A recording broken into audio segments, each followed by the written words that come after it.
Hi. Welcome to the stream. Hi, Mitchie or Michelle. Whew. Okay, cool. I'm a little nervous, by the way.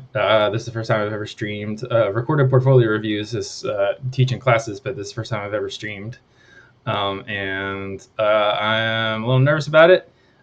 We will see how this goes. So I'm going to do this like I was a recruiting person, like I was a recruiter looking at your work for the first time. Like basically what happens, and I can tell you the process at DreamWorks. At DreamWorks specifically, we have, or like the showrunner or the supervising director or somebody will cruise portfolios online, via Twitter or Instagram, or just links of people they know, or ask their directors for recommendations on hey, do you know any good storyboard artists? Anybody that's looking for work, and people will reach out. So a lot of hiring, a lot of storyboard hiring specifically, is done via word of mouth or people who know somebody or something like that. Um, so that's for people that kind of have been in the industry, have worked a job or two, have professional samples, that kind of thing. Um, there's also a thing that gets kicked around DreamWorks called the hot list, which is an email sent by recruiting, um, and it has a whole bunch of names and a whole bunch of information about them, about the names, and a link to their portfolio.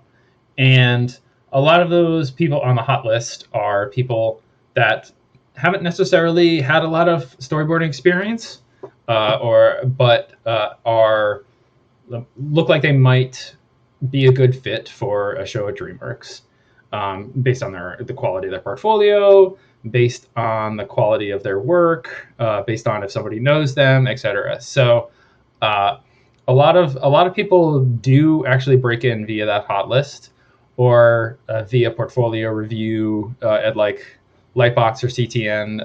If the recruiter meets somebody that is really good but hasn't had a job yet, they will store their name and then put it on the hot list, and that list will get kicked around. Will get kicked around DreamWorks, and the artist will keep pinging recruiting and saying, "Hey, what's up?" And the recruiting will say, "Oh, we don't have a job for you yet. Nobody's reached out yet, but keep pinging me. Keep in contact for the next couple of months or whatever. Send me new work whenever you have new work." And then a lot of people break in that way. So when you submit to a job, when you submit your portfolio to a job link, or sorry, to a job website like the DreamWorks website, it doesn't go into a black void. Your stuff actually does get looked at by a recruiter, or does get looked at by somebody in a position to do hiring on a show, um, and it gets kicked around DreamWorks on that hot list. Lily just texted me. Yes, I do. She says you still have your streaming soon thing up. Yes, I do. I'm not doing video just yet. Thank you, Lily. My girlfriend's in the other room watching the stream too, which is a little nerve wracking if she's listening to this.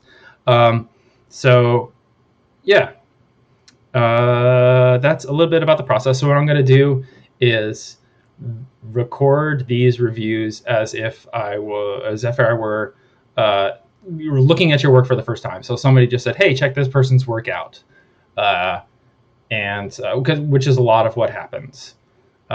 People just say, like, "Here, check this person out," and then a link, and then the recruiter or the person hiring has a very quick amount of time to judge their work. And so that's what I'll be doing, is giving my feedback as if I were a recruiter, as if I were looking at your stuff for potentially hiring, and then we'll dig into the work a little bit.